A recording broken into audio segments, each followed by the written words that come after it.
Bienvenue, chers amis, dans votre émission Autour de la parole. C'est un plaisir de vous retrouver. Nous continuons notre progression dans le livre des Galates et pour cela, nous avons le plaisir de recevoir nos frères Jimmy Pani et Tiniho Tav'e. Bonjour. Bonjour. La leçon de cette semaine, c'est la liberté en Christ. Nous devons rester sur le sentier de lumière illuminé par la Bible, en évitant les nombreux pièges que rencontrent les croyants. Comment la foi en Christ nous affranchit-elle? De quoi et de qui sommes-nous libérés? Qu'est-ce que nous sommes appelés à faire avec notre liberté? Comment faire pour être libérés du péché et de l'emprise du mal?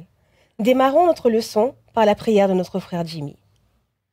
Notre Père qui est dans les cieux, notre Dieu, nous voulons te remercier pour ce moment que tu nous accordes pour l'étude de ta parole au travers de l'école du sabbat. Nous voulons te demander que ton esprit soit avec nous et nous accompagne, nous guide avec ton Saint-Esprit pour nous guider, nous orienter. Accorde-nous sagesse et bonté par le nom de ton Fils Jésus-Christ. Amen. Amen. Merci Jimmy. Le verset de cette semaine se trouve dans Galates chapitre 5 au verset 13. Frères, vous avez été appelés à la liberté, seulement ne faites pas de cette liberté un prétexte de vivre selon la chair, mais rendez-vous par la charité, serviteurs les uns les autres. Commençons. Qu'est-ce que la liberté en Christ? Alors, c'est une très bonne question. Alors, pour ma part, en tant que jeune, je parlerai tout d'abord de la liberté. Pour nous, les jeunes, on pense qu'arriver à la majorité, le jeune, on croit qu'on peut faire ce qu'on veut, comme on veut et quand on veut. Et donc, mais la liberté avec Jésus-Christ est bien plus que cela. D'accord. Alors tout d'abord, quand on parle de liberté, c'est-à-dire qu'il y a eu quelque chose. Avant qu'il y ait la liberté, il y a l'esclavage. L'esclavage ou l'emprisonnement de quelque chose ou de quelqu'un. Okay? Mais là, on nous parle précisément de la liberté en Christ. Donc, nous remercions le Seigneur parce qu'il nous a accordé ce plan du salut. Donc, dans Jean 3,16, car Dieu a tant aimé son Fils qu'il a donné sa vie afin que nous tous, nous puissions être sauvés. Et donc, Jésus-Christ nous a libérés du péché, nous a libérés de l'esclavage du péché, de la mort éternelle et surtout de l'emprise du diable. Donc, par son sacrifice, donc Christ nous a affranchis. Voilà. Et du coup, donc, dès qu'on va accepter Christ, notre vie va totalement changer. Elle ne sera plus la même. Tout à fait. Jimmy, tu voulais rajouter quelque chose? Alors peut-être pour moi qui est moins jeune, simplement dire que quand on prend de l'âge, la liberté elle prend un tout autre sens. Parce qu'il y a l'expérience de la vie, on découvre des choses dans la vie et vivre l'expérience de la mort du Christ, parce que il faut savoir qu'aujourd'hui, beaucoup sont tellement dans ce monde qu'ils ont oublié que Christ est allé sur la croix pour nous affranchir du péché et nous libérer afin que nous puissions être libres. Et avec un certain âge, on prend du recul et on arrive aujourd'hui à pleinement découvrir de cette liberté qui nous a été donnée. Personnellement, je me sens très libre de vivre ma foi en Christ, tout en sachant qu'il y a des limites à tout, comme dans toute chose.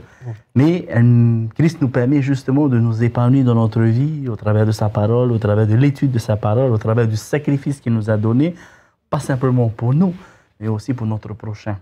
Prendre le temps aussi, du temps pour aider son prochain. Et c'est une certaine forme de liberté aussi, parce qu'on voit ce qui se passe aujourd'hui dans le monde. Beaucoup de gens sont divisés et ne se sentent pas forcément libres de vivre pleinement comme nous, chrétiens, nous le vivons peut-être notre vie dans notre foi. D'accord.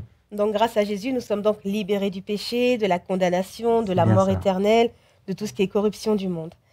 Alors dans la leçon, Paul dit: si vous demeurez dans ma parole, vous êtes vraiment mes disciples. Vous connaîtrez la vérité et la vérité vous rendra libre. Et cette phrase a justement offensé les pharisiens. Alors pourquoi ont-ils mal réagi? Je pense, pour ma part, que les paroles de Jésus ont touché l'orgueil des pharisiens. Pourquoi? Parce que Jésus, il est là, il vient. Si vous demeurez dans ma parole, vous serez mes disciples, tout ça. Et donc, là, il s'autoproclame, on va dire, être le Messie. Hein? Oui. Et tellement les pharisiens étaient ancrés dans la loi qu'ils ne voient pas ça, comme tu dis, le légalisme. Hein? Ils sont tellement ancrés dans la loi que, ben voilà, c'est pas possible. Ils méritent de mourir, on va dire. Voilà. Donc ils sont tellement dans la loi qu'ils n'aperçoivent plus la beauté de la vérité, Voilà. ils sont complètement C'est dominés bien par ça. Satan. Et on sait bien que toute âme qui refuse de se donner à Dieu est dominée par une autre puissance. C'est Voilà. bien ça. Alors Christ nous a libérés, et est-ce que cela nous permet de pouvoir réclamer notre place au royaume de Dieu? Et justement, avec cette liberté, qu'est-ce que nous devons faire? Je pense que nous devons prendre le temps d'étudier la parole de Dieu suffisamment pour nous orienter et nous guider pour qu'on puisse prendre les bonnes décisions dans notre vie de tous les jours. Parce que la vie, elle est telle qu'on a. Si on se transpose à notre vie d'actualité d'aujourd'hui, il est vrai qu'il n'est pas évident. Moi, personnellement, j'ai une vie très occupée. J'ai beaucoup de responsabilités. Et il n'est pas facile dans tous les jours, dans ce que nous faisons, de mettre en pratique. Mais pourtant, c'est ce que la Bible nous enseigne, quoi. Elle nous enseigne à obéir et à faire en sorte que dans ce que nous vivons tous les jours, nous puissions l'appliquer tous les jours, tout en se disant que par la mort de Christ sur la croix, il nous a affranchis d'être libres de faire ce que nous pouvons faire de mieux, quoi. D'accord. Je remercie mon frère. Hein. Alors, pour moi, la réponse à cette question est à la fois simple et compliquée. Donc, je vais commencer par compliqué. Alors, pourquoi je dis compliqué? Nous, en tant qu'êtres humains, de nature humaine, on n'aime pas ce qui est divin. Donc, c'est ça qui est compliqué. On n'aime pas les choses qui viennent d'en haut. Et simple, c'est ce que notre frère Jimmy a dit, c'est le sacrifice de Jésus-Christ. N'oublions pas que Jésus a fait la plus grande part. Il est descendu pour chacun d'entre nous afin de nous sauver du péché. Et c'est pour cela que il nous invite, c'est un appel qu'il nous fait de revenir à lui. Voilà. Donc, comme tu viens de le dire, Jésus est venu sur cette terre pour nous. Il n'était pas obligé de faire ce grand sacrifice. Mais pourtant, il s'est engagé à porter le châtiment notre châtiment, en fait, tous ceux qui ont transgressé sa loi, tout simplement parce qu'il était motivé par un amour profond et il a supporté tout ça sans murmure. Il a supporté les souffrances, il a supporté les indignités, car tout cela faisait partie d'un plan déjà préétabli. Voilà. Et en retour, qu'est-ce que nous devons faire, nous, avec cette liberté? Peut-être commencer par glorifier notre Dieu, hein, notre corps, l'esprit, bien sûr. parce que maintenant nous lui appartenons totalement. Alors, la mort est entrée dans ce monde à cause de la transgression, et Jésus a donc donné sa vie vraiment pour que nous puissions avoir une autre opportunité, un second temps de grâce peut-être. Alors, quelles sont les conséquences justement dangereuses du légalisme? Nous allons lire cela dans Galates chapitre 5, au verset 5 à 12 avec notre frère Tiny Howe. Alors, Galates, chapitre 5, versets 5 à 12. Verset 5 à 12. Pour nous, c'est de la foi que nous attendons par l'Esprit, l'espérance de la justice. Car en Jésus-Christ, ni la circoncision, ni l'incirconcision n'a de valeur, mais la foi qui est agissante par la charité. Vous courez bien, qui vous arrêtez pour vous empêcher d'obéir à la vérité. Cette influence ne vient pas de celui qui vous appelle. Un peu de levain fait lever toute la pâte. J'ai cette confiance en vous, dans le Seigneur, que vous ne penserez pas autrement. Mais celui qui vous trouble, quel qu'il soit, en portera la peine.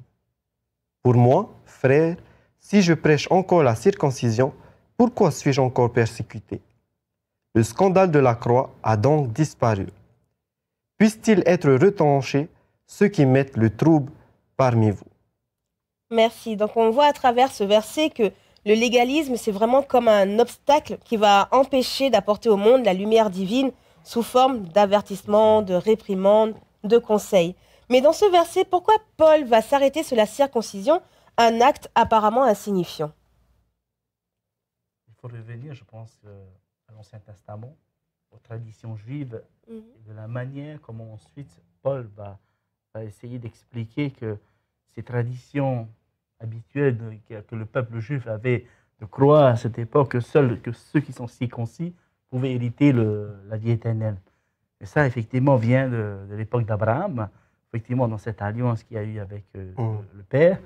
Et les Juifs l'ont perduré jusqu'à cette époque de Paul, où, pour certains, il n'était pas concevable d'hériter le royaume de Dieu si nous n'étions pas circoncis, quoi.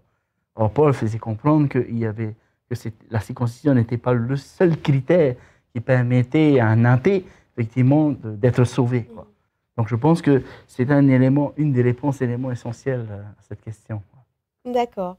Et justement, par rapport à tout ce qui est loi, légalisme, qu'est-ce qu'on peut encore en retenir? Est-ce que c'est vraiment encore quelque chose sur lequel on doit se baser ou c'est juste un effort supplémentaire de séduction par notre ennemi? Pour que les gens, justement, restent basés sur ce qui est écrit, à respecter une loi qui peut-être ne sauve pas. Ben, je pense que la loi est essentielle.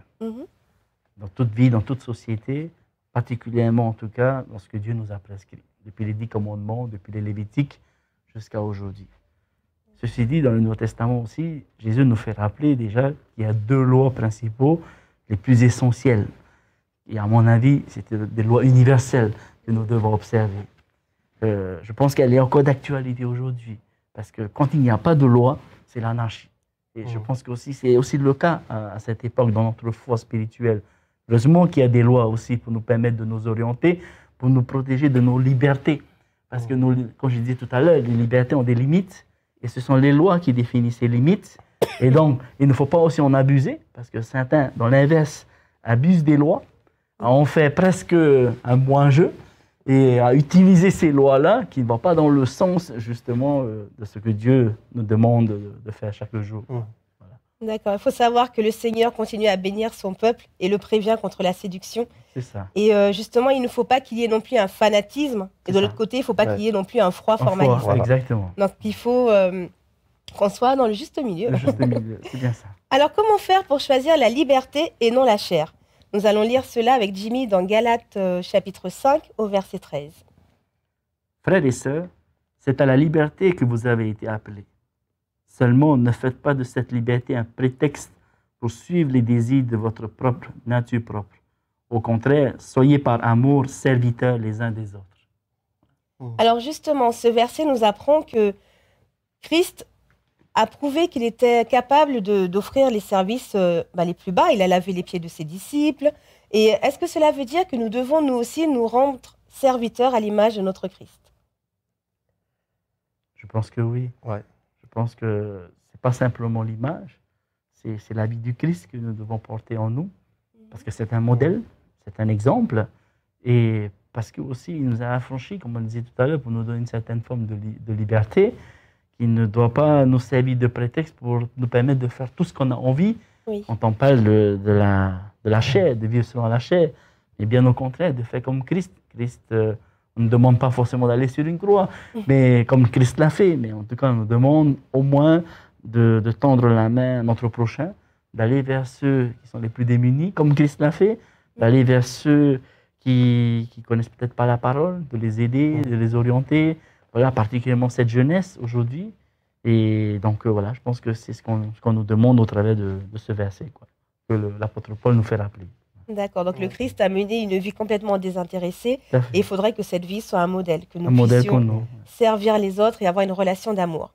Donc l'amour, c'est le cordon qui unit les cœurs les uns aux autres. Vous retenez cela.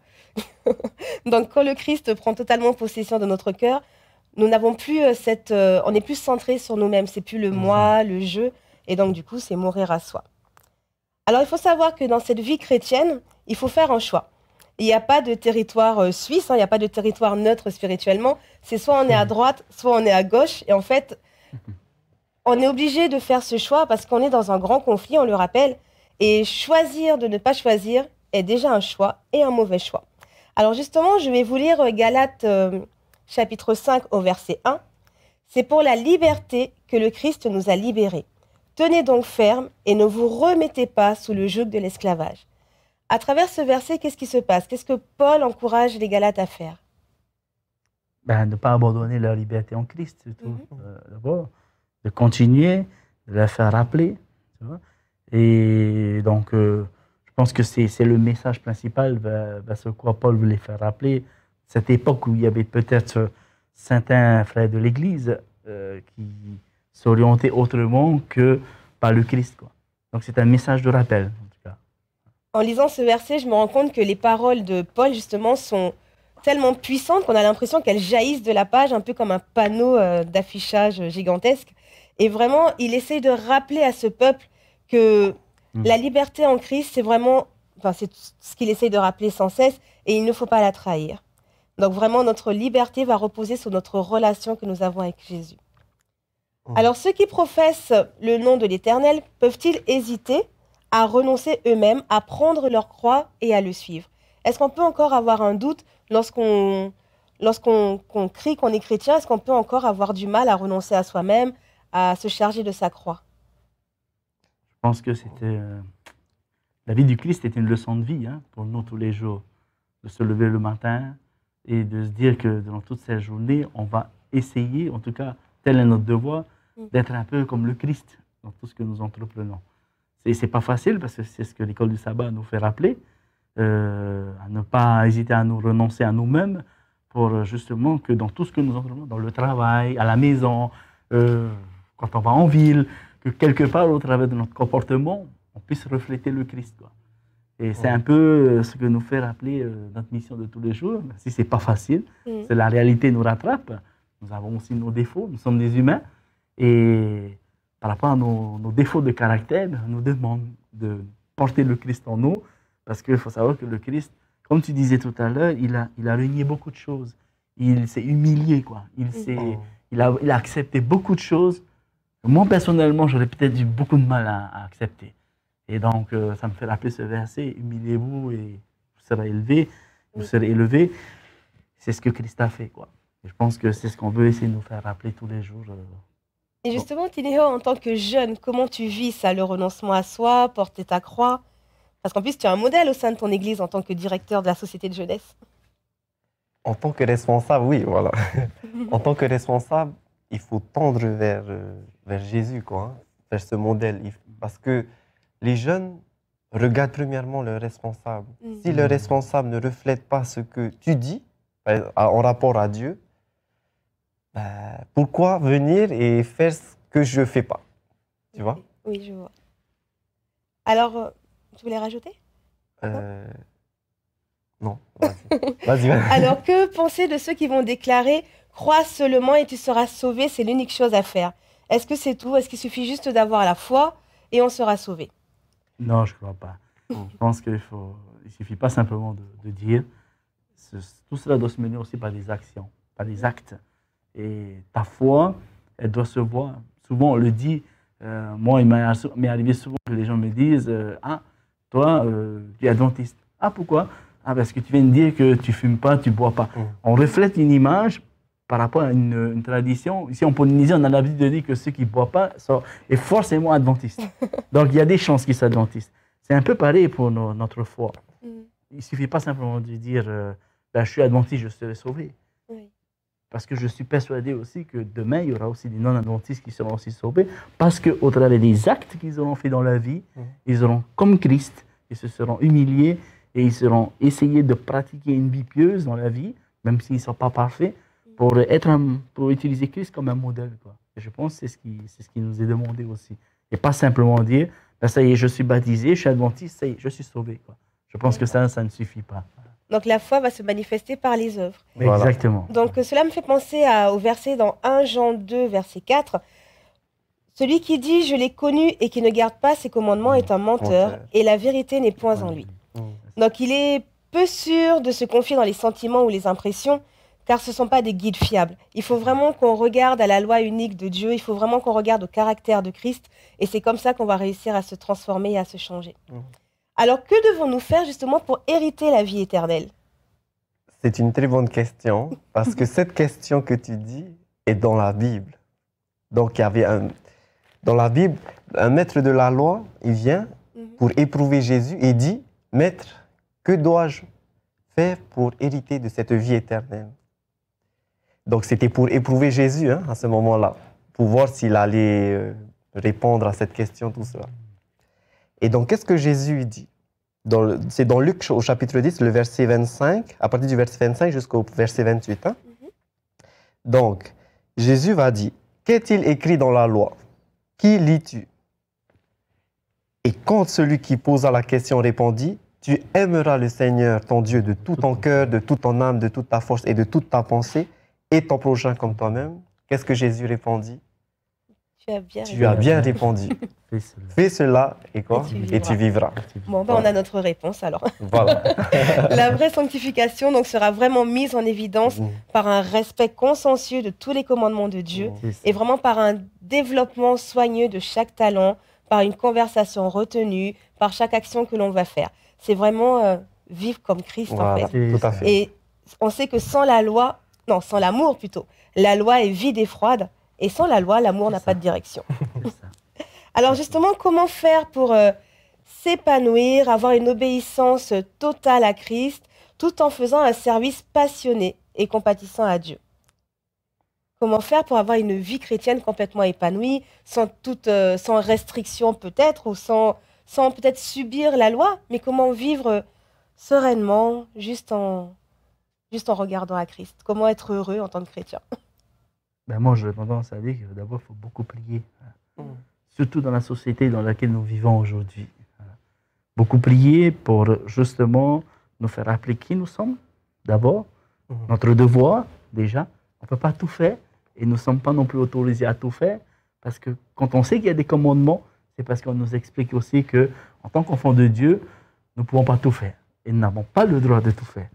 Et donc, à partir du moment où on se met dans la prière, à chaque instant de la journée, pour demander à Dieu justement de nous guider, de nous orienter dans la vie que nous vivons aujourd'hui, pour justement maintenir cette relation, être comme Christ chaque jour, de nous forger un caractère tel que l'a été celui du Christ, et que chaque jour soit un jour où, voilà, un jour sans jugement, un jour où on essaye chaque jour de faire du mieux qu'on peut pour refléter Christ dans notre vie. D'accord. Et pour moi, c'est juste, pour terminer, c'est Galates chapitre 5, verset 14, qui dit « Car toute la loi est accomplie dans une seule parole, dans celle-ci, tu aimeras ton prochain comme toi-même. » Voilà. Alors, si on doit faire une petite conclusion sur la liberté en Christ, pour chacun d'entre vous, qu'est-ce que c'est? Si on doit faire un résumé de tout ce qu'on vient de dire. Moi, je dirais l'amour de Dieu pour chacun d'entre nous. D'accord. Et pour toi, Jimmy? Pareil, l'amour, mais en même temps les commandements. L'amour où nous offrons complètement à notre prochain, tout en sachant que nous vivons dans une société où nous avons des lois. Cette loi, Dieu l'a dit, elle est perpétuelle et à vie. Elle s'applique encore aujourd'hui. Et voilà, au travers de cette liberté que Christ m'a accordée, j'ai aussi un devoir. Un devoir aussi de respecter cette loi qui nous a permis d'être libres aujourd'hui et de pouvoir vivre en société avec les frères et sœurs et le monde de l'extérieur. Amen, Seigneur. D'accord. Donc, par sa mort sur la croix, le Christ a ouvert la voie pour que tout le monde ait le salut, la liberté et la victoire en lui. Malheureusement, des millions d'esclaves libérés sont volontairement retournés dans l'esclavage. Christ a pourtant ouvert la prison en brisant les portes et les murs, mais de nombreux prisonniers y sont restés encore par choix. D'autres se sont échappés, mais en emportant avec eux la culpabilité, les doutes, la honte, la crainte. Ils servent Dieu motivés par la peur plutôt que par l'amour. La liberté naît de la foi en Christ qui nous a libérés. Alors marchons sur les traces de Jésus. En le contemplant, nous serons complètement transformés à sa ressemblance divine. Ressentons la joie émouvante qu'apporte la liberté en Christ. Toi qui nous regardes, sache que Jésus t'aime. C'est le mot de la fin. Le temps imparti nous est malheureusement terminé. Merci à nos invités Jimmy et Tini Ho. Merci à vous de nous avoir suivis. Nous vous donnons rendez-vous vendredi prochain au prochain numéro d'Autour de la Parole et nous vous laissons avec ce texte de Madame Ellen White pris dans Jésus-Christ à la page 303. Nana.